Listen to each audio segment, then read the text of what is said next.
Bismillahirrahmanirrahim. Assalamualaikum warahmatullahi wabarakatuh. Semangat pagi murid-murid. Jumpa lagi dengan Pak Fadli. Insya Allah kita akan bahas materi mata pelajaran budaya kerja bab 5 KBM 1 dan KBM 2. Mari kita mulai kegiatan kita dengan berdoa, melafazkan suratul Fatihah untuk yang muslim dan yang non muslim. Berdoa sesuai agamanya. Liridhoillahi ta'ala. Al-Fatihah. Auzubillahi minasyaitonirrajim. Bismillahirrahmanirrahim. Alhamdulillahirabbil alamin. Arrahmanirrahim. Maliki yaumiddin. Iyyaka na'budu wa iyyaka nasta'in. Ihdinas siratal mustaqim. Siratal ladzina an'amta 'alaihim ghairil maghdubi 'alaihim waladdallin. Amin amin ya rabbal alamin. Baik, langsung aja kita bahas bagian A ya, budaya TPM. TPM itu singkatan Total Productive Maintenance ya, di dunia usaha atau dunia industri. Apa definisi TPM itu? TPM itu adalah aktivitas pemeliharaan yang mengikut sertakan semua elemen perusahaan. Tujuannya apa? Tujuannya mencapai beberapa hal ya, diantaranya itu zero breakdown ya, zero defect dan zero accident. Ini teori menurut Profesor Kurniawan tahun 2013. Perlu Pak Fadli jelaskan apa tuh zero breakdown ya? Zero breakdown itu adalah ketiadaan kerusakan mesin secara tiba-tiba gitu. Breakdown itu maksudnya mesin yang tiba-tiba nggak berfungsi gitu, baik mesin engine ataupun mesin-mesin operasional lainnya seperti komputer dan lain sebagainya ya. Zero defect, apa itu zero defect? Ya, zero defect itu maksudnya ketiadaan, tidak ada cacat produk ya, produk berupa barang atau jasa. Nah, jadi kalau bisa mah itu produk atau produk barang atau jasa ya benar-benar sempurna, excellence gitu. Syukur kalau ada yang bilang oh excellent service, ya berarti udah sempurna sekali. Dan berikutnya bisa mencapai namanya zero accidents ya, ketiadaan atau tidak ada yang namanya kecelakaan dalam bekerja. Kita udah bahas di bab sebelumnya ya, materi K3, masih ingat kan murid-murid? Terus Pak Fadli sampainya juga ada istilah namanya ZD ya, ZD ya, berarti zero defects. Maksudnya ini produk betul-betul sempurna gitu, ZD ya, no ZD ya, zero defect begitu. Nah, kemudian bagian B, latar belakang TPM itu dilihat dari beberapa faktor ya. Pak Fadli ambil 3 aja supaya gampang dipahamin.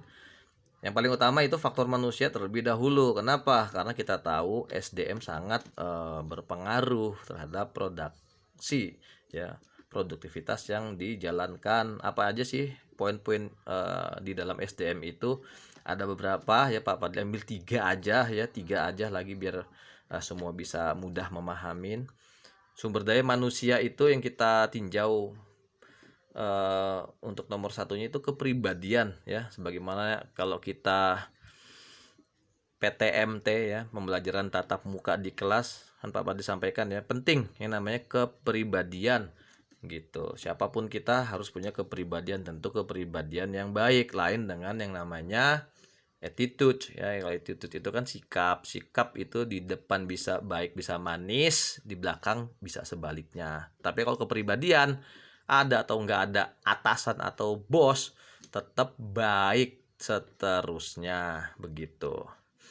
Apalagi sih SDM yang bisa kita lihat poin-poinnya itu sub SDM itu ya, berikutnya setelah kepribadian harus ada yang namanya knowledge atau pengetahuan, ilmu pengetahuan ya, harus tahu ya cara mengoperasikan alat-alat, cara mengoperasikan mesin-mesin, harus tahu cara handle tamu, harus tahu protap, prosedur-prosedur misalkan saat check in di rumah sakit, mengurus misalkan orang-orang yang sudah tua, membikin makanan dan seterusnya. Baru ada yang namanya praktek, pengetahuan dulu baru keterampilan gitu. jangan dibalik ya kan. Kalau keterampilan dulu, nanti misalkan kita belum tahu teorinya, kita belum tahu ketentuan-ketentuannya, main praktek aja. Nah, ini bisa bahaya gitu. Makanya knowledge dulu baru skill. Emang keduanya itu sangat berhubungan erat, tidak terpisahkan.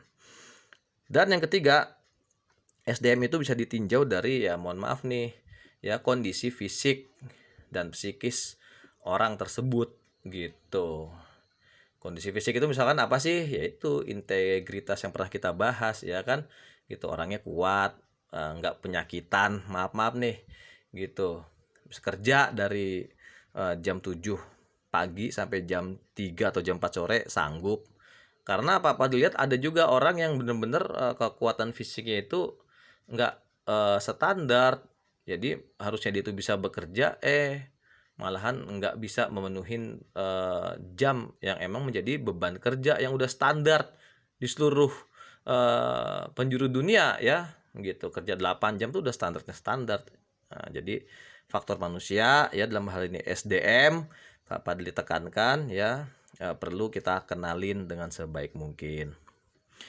Berikutnya yang nomor 2 itu faktor mesin atau faktor peralatan ya, yang melatar belakangin TPM itu tadi gitu ya. Kita tahu ya, mesin-mesin yang ada untuk suatu perusahaan, katakanlah ambil contoh pabrik umpamanya, itu ada mesin produksi, ada mesin otomotif gitu ya, termasuk mesin-mesin yang ringan operasional ya, harus juga benar-benar di standarkan ya, harus benar-benar dipastikan udah memenuhi standar atau belum, perawatannya bagaimana, berkala atau enggak. Namanya juga TPM ya kan, total productive maintenance kan begitu gitu. Termasuk peralatan-peralatan di sini ya Pak Padli tambahin, kalau di buku cuman mesin aja, tapi di catatan kita ada di situ faktor mesin dan faktor peralatan, karena peralatan itu juga penting gitu. Seperti FB product misalnya, bagian kitchen kan, pisau untuk ngerjain daging ya kan, untuk ngerjain ikan itu kan beda, untuk mengerjakan sayur dan buah juga beda gitu. Cutlery ya kan, dessert knife, dessert fork, dinner knife, dinner fork, dan seterusnya. Nah, itu juga harus diperhatikan begitu. Untuk yang di departemen housekeeping umpamanya kan, di rumah sakit juga ada kan, departemen tata geraha, bagian tata geraha gitu. Ini bagaimana kondisi peralatan-peralatan ringan seperti bucket atau ember atau mopnya bagaimana, itu jangan dipandang nggak penting, sepele, jangan ya, harus tetap kita pastikan udah bisa nggak dilibatkan dalam pelaksanaan TPM itu tadi. Karena namanya TPM itu kan total, semuanya terlibat dari top level sampai level yang paling rendah, dari level yang paling rendah sampai level yang paling tertinggi, semuanya mesti kudu wajib terlibat begitu. Termasuk juga diantaranya mesin genset ya kan gitu, air conditioner, ada yang hot ada yang cold gitu. Kalau di tempat kita mah biasanya cold, pengennya mah yang dingin, bener nggak, 16 Celcius, karena tempat kita kan tropis. Tetapi beda dengan negara yang mempunyai 4 musim. Ada yang namanya air conditioner atau AC, itu menghasilkan suhu yang panas ya. Coba aja nanti kalau kalian datang ke Eropa atau ke Jepang ya, atau ke Amerika Utara gitu, kalian kita akan menemukan di sana yang namanya AC, tapi bukan pendingin, penghangat. Kemudian berikutnya, faktor yang melatar belakangi TPM itu adalah faktor lingkungan. Kita semua tahu lingkungan itu adalah segala sesuatu yang ada di luar diri kita ya. Contohnya lingkungan masyarakat ya kan, contohnya juga alam sekitar itu juga lingkungan ya, termasuk juga diantaranya cuaca atau suhu. Berikutnya bagian C ya, yaitu batasan-batasan TPM ya. Sebetulnya ada beberapa, tapi Pak Padli ringkas ya menjadi 5 saja. Yang pertama, harus dibangun yang namanya kerjasama antar personal ya kan. tiap-tiap tim harus sadar bahwa kita itu mesti bekerja sama.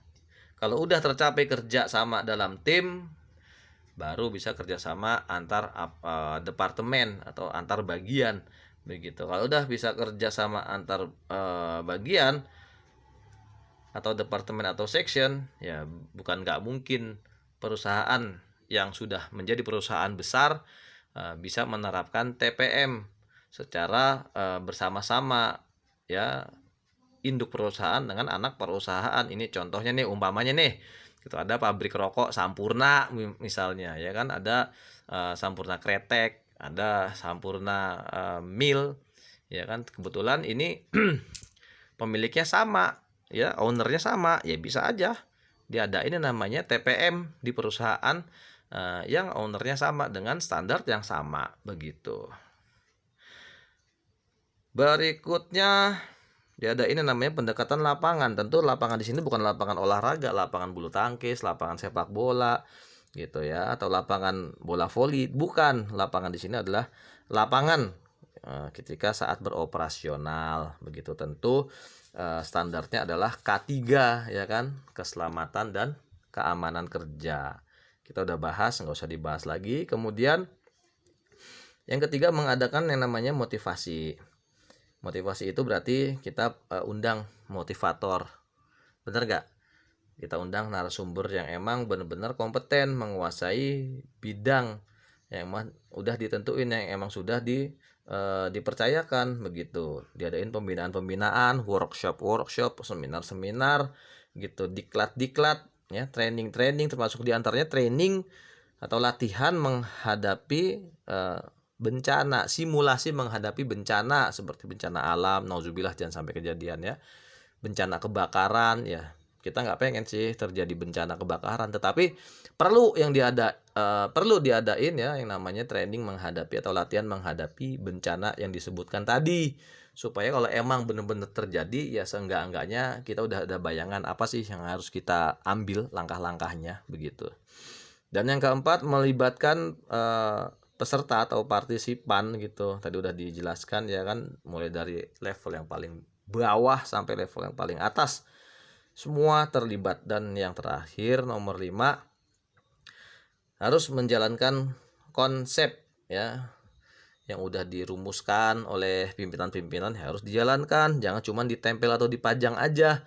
Nah, ini atau istilahnya mah diimplementasikan. Kemarin kita udah bahas yang namanya 5S, masih ingat nggak?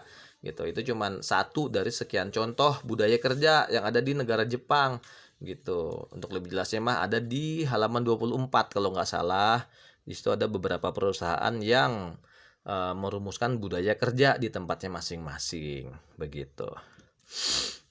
Baik, sekarang bab 5 KBM 2, budaya TPM, ya, ini lanjutan yang kita bahas. Bagian A itu target. Apa sih targetnya? Yang pertama, produk utuh tanpa cacat, ya, cukup jelas. Yang kedua, mesin atau peralatan-peralatan itu berfungsi sebagaimana mestinya dan dipelihara secara berkala. Dan yang ketiga, targetnya itu adalah keselamatan kerja seluruh pegawai dan semua aset, termasuk, ya, komputer-komputer, mesin-mesin gitu, alat-alat kantor dan seterusnya gitu, ya, nggak cuma orangnya doang, kalau bisa mah ya semuanya selamat begitu. Sekarang bagian B, pilar perencanaan TPM apa aja sih? Ya, ada beberapa. Ini Pak Padli ringkas juga nih, cuman 7 aja, ya, sebetulnya ada lebih, tapi Pak Padli ringkas supaya gampang mengingatnya. Yang pertama itu autonom plant maintenance gitu. Jadi ada perencanaan perawatan yang otonom, artinya kewenangan yang merdeka. Maksudnya terpercaya gitu, orang yang diberikan tugas itu benar-benar bisa dipercaya.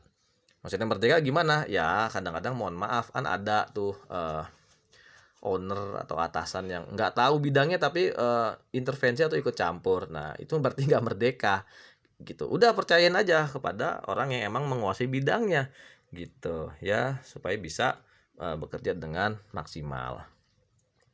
Yang kedua, fokus improve, ya, berarti memfokuskan pada peningkatan di pekerjaan itu ya, dalam hal ini tentu kualitas dan kuantitas produk gitu. Kualitas ya berarti mutu yang bagus, kalau bisa dipertahankan, kalau bisa ditingkatkan, tentu juga jumlahnya, quantity ya kan, kuantitas gitu, supaya eh, misalkan penjualannya meningkat, pendapatan meningkat, berarti juga keuntungannya ikut meningkat.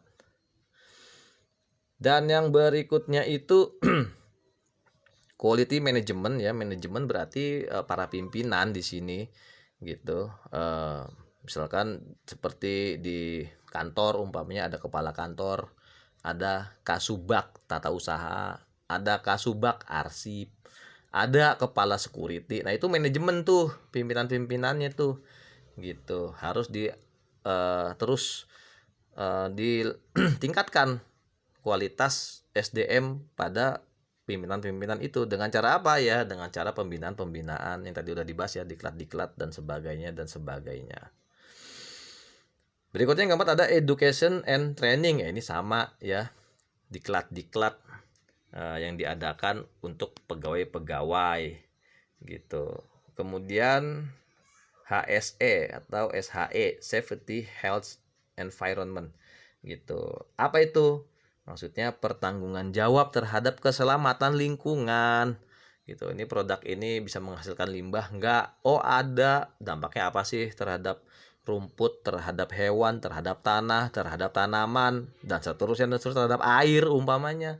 Itu harus diperhitungkan gitu. Harus ada yang namanya AMDAL ya, analisis mengenai dampak lingkungan, AMDAL gitu. Jangan seenak-enaknya memproduksi tetapi tidak peduli dampaknya gitu ya. Seperti ya, mohon maaf ya, misalkan ada di daerah di Indonesia mengambil sumber daya alam mineral ya, apakah batu bara, apakah minyak gitu, sehingga ada yang namanya istilah deforestasi. Pernah dengar ya, penggundulan hutan secara besar-besaran. Nah, ini perlu diperhatikan begitu ya, jangan sampai pengerukan sumber daya alam atau kita memproduksi suatu barang atau jasa tetapi dampaknya jelek begitu kan. Nanti alam juga yang marah kepada kita juga yang rugi, kita juga yang susah, bener nggak gitu. Nggak cuman alam tapi Tuhan juga bisa marah ya. Makanya diadain namanya